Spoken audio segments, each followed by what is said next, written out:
मेरे रहबर मान्यवर काशीराम ये कहते थे कि कमजोर लोगों पे ही अन्य अत्याचार होता है।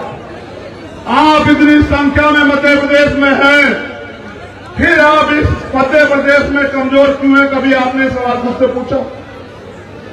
अगर आप कमजोर बने रहेंगे तो ये घटनाएं कम होने की बजाय बढ़ती रहेंगी। मेरे साथियों, अगर आप ताकतवर होना चाहते हैं तो 365 दिन आपको स्वाभिमान, सम्मान और अधिकारों की लड़ाई को सड़क पे लड़ना होगा। क्या आप इसके लिए तैयार हैं? आपकी आवाज मुझसे बहुत हल्की है। क्या आप इसके लिए तैयार हैं? अगर आप इसके लिए तैयार हैं तो मैं गारंटी से कहता हूं कि एक ऐसा सवेरा 2023 में मध्य प्रदेश से एक ऐसा सूरज निकलेगा कि किसी बहन की तरफ आंख उठाने से पहले अपराधी 1000 बार सोचेगा। किसी कमजोर की जमीन दबाने से पहले, उसके मकान को छीनने से पहले, उसको सताने से पहले, उसको घोड़ी से उतारने से पहले 1000 बार उसके सपने में भीम आर्मी और आजाद समाज पार्टी आएगी। मेरा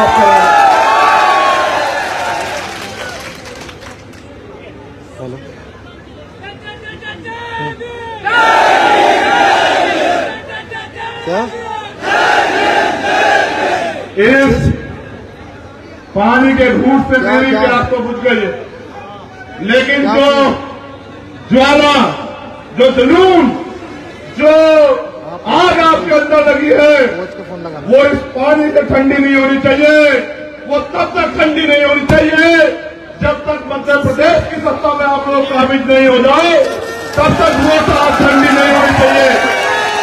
साथियों, एक अनुरोध मेरा आपसे भी है।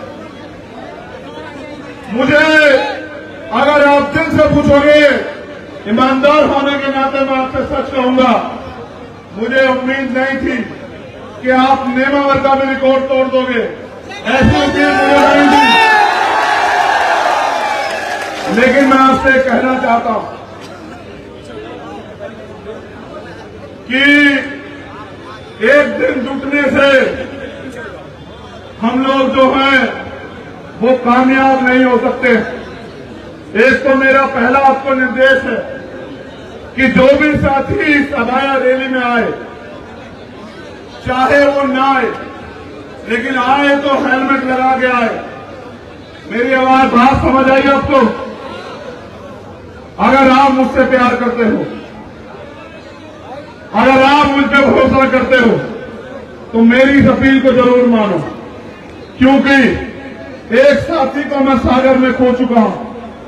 मैं आपसे ये अपील करता हूं, आप एक एक व्यक्ति मेरे लिए बहुत कीमती है।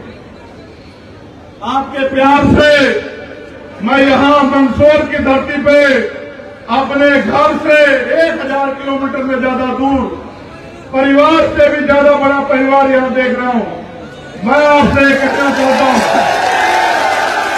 आपकी जान मेरे लिए बड़ी कीमती है। मैं आपसे अपील कर रहा हूं, मैं हाथ भी जोड़ सकता हूं, आप जानते मेरा नेचर नहीं है हाथ जोड़ने का, मैंने झुकना कभी सीखा नहीं है, लेकिन आपकी जान मेरे लिए कीमती है। मैं दोनों हाथ जोड़ के आपसे अपील कर रहा हूं कि चाहे आप 1 महीने का मोबाइल का रिचार्ज ना कराएं, चाहे आप एक टाइम का खाना जो है वो कम कर दें, लेकिन एक अच्छा हेलमेट जरूर खरीद लें, क्योंकि अगर आप में से किसी को कुछ हो जाता है तो शायद मैं अपने आप को खुद को जो है माफ ना कर पाऊं, या फिर मैं आपसे अपील करूंगा कि हो जाने दो, मेरी सभा को कमजोर आप लोग मत आया करो। लेकिन क्योंकि आपकी एक लापरवाही घर में जो मां और बहन है, जो पिताजी है, उनके सारे सपने कुचल देगी, इसलिए मैं आपसे अपील कर रहा हूं कि अगर आप मुझसे प्यार करते हैं तो कृपया जो है, हम जब संविधान की बात करते हैं, जब हम बाबा साहब की बात करते हैं, तो जो कानून बनाया गया है वो हम पे भी उतना ही लागू होता है जितना दूसरे पे होता है। तो मेरा आपसे निवेदन है कि आप संविधान के दायरे में, लोकतंत्र के दायरे में इतने ताकतवर बनो कि जो लोग आज आपका अपमान करते हैं वो भी आपको ऐसे आंख उठा के देखे इतने ताकतवर बनो, लेकिन संविधान के दायरे में बनो।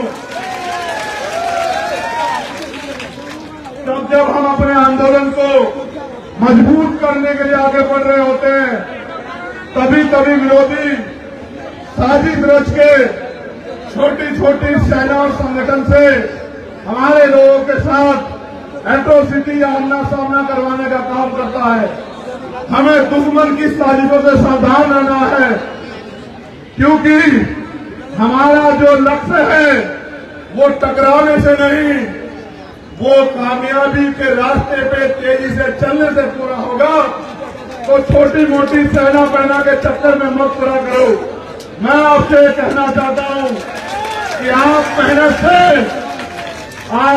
से अपना काम किया करो, गांव गांव जाया करो, समाज के लोगों को तैयार किया करो। मुझे हवा लगेगी इसलिए आप ये कूलर चला रहे हो, इसको बंद कर दो। धन्यवाद। देखो, जब मेरा समाज यहां सुबह से बैठा हुआ है और मैं तो यहां मंच पे वो यहां पसीने पसीने हैं, तो मुझे भी अधिकार नहीं कि मैं इस कूलर की हवा लूं।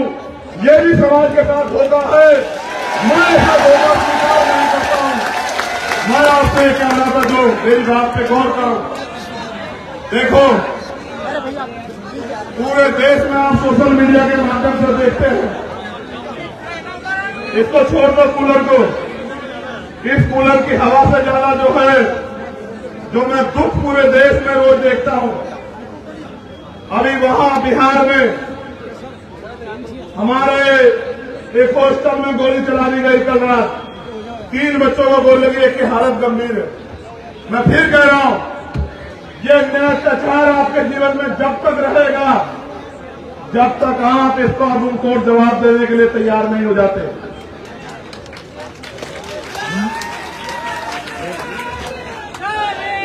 एक एक घटना पे मैं भी जाना चाहता हूं, आप भी चाहते हो कोई घटना हो जाए तो भैया आ जाए, मगर मैं ये पूछ रहा हूं, क्या घटनाओं पे जाने से घटनाएं बंद हो जाएंगी?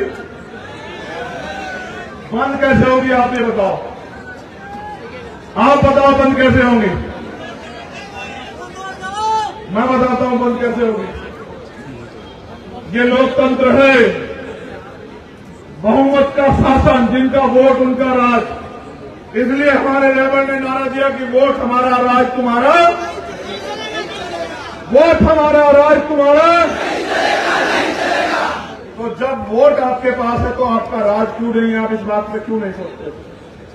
फिर दूसरी बात, उन्होंने कहा जिसकी इतनी संख्या वाली उसकी इतनी हिस्सेदारी, या 90% संख्या बहुजन समाज के लोगों की है और उनकी हिस्सेदारी नखून के बराबर है। वो कांग्रेस बीजेपी में रहते अपने समाज की आवाज भी नहीं उठा सकते। इसका उदाहरण है राजस्थान कि वहां दलितों की खाल खींची जा रही है, दलित समाज के लोग पलायन को मंजूर है, उनकी पार्टियों में, सरकार की पार्टियों में बैठे नेता को इतनी हिम्मत नहीं कि वो अपनी समाज की आवाज उठा दे। और यहां भी, इस सरकार में भी पॉलिटिकल रिजर्वेशन की वजह से काफी बड़ी संख्या में SC, ST और OBC के विधायक और MP भी मौजूद हैं। उनकी भी इतनी हिम्मत नहीं कि वो अपनी सरकार के खिलाफ जाके अपने समाज के लिए एक आवाज उठा दे। इसलिए मैं आपसे कह रहा हूं, इन तनखैये नेताओं का भरोसा छोड़ दो और इस बार पूरी ताकत लगा के, अगर आप मेरी बात को मानते हैं तो गांव गांव जाके बहुजन समाज में भाईचारा पैदा करो।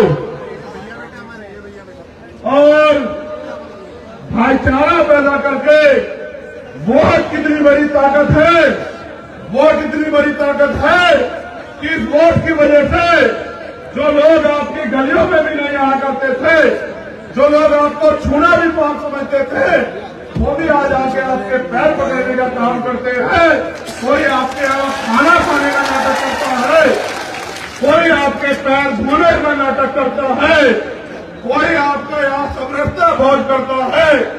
ये इतनी बड़ी ताकत, जहाँ जो लोग आपको छूना पसंद नहीं करते थे, आज वो आपके घरों में आकर बैठते हैं। अगर ये ताकत अगर कोई है तो ये ताकत सिर्फ आपकी वोट है, जिसके लिए बाबा साहब अम्बेडकर ने अपने 4 बच्चे कुर्बान किए। मैं आपसे भी पूछ रहा हूं, जिस रहबर ने अपने 4 बच्चे हमारे लिए कुर्बान कर दिए कि हम इस देश में आजादी से जीत सके, उस रहबर के मिशन को आगे बढ़ाने की जिम्मेदारी क्या हमारी नहीं है? इतनी हल्की आवाज में तो मैं समझता हूं कि क्या तो आपने खाना नहीं खाया या अब आप गर्मी से थक चुके हो। तो मैं आपसे दोबारा पूछता हूं कि जिस रहबर ने अपने 4 बच्चे इसलिए कुर्बान कर दिए कि चंद्रशेखर आजाद के तन पे अच्छे कपड़े रहे और कमजोर वर्ग को समानता, अधिकारों का, आजादी का जीवन मिले, उनके मिशन को कामयाब करना, आगे बढ़ाना क्या हमारी जिम्मेदारी नहीं है? हमारी जिम्मेदारी नहीं है? और उनके मूवमेंट को कामयाब करना हमारी जिम्मेदारी नहीं है? उन्होंने ये कहा 18 मार्च 1956 को, मेरी बात पर गौर करना नौजवान साथियों, अगर आप कहते हो कि आप एक पैर पर खड़े हो तो मैं वादा करता हूं कि मैं आज बाकी स्पीच एक पैर पर खड़े होकर दूंगा, लेकिन मेरी बात पर गौर करो। उन्होंने कहा कि मुझे मेरे पढ़े लिखे लोगों ने धोखा दिया।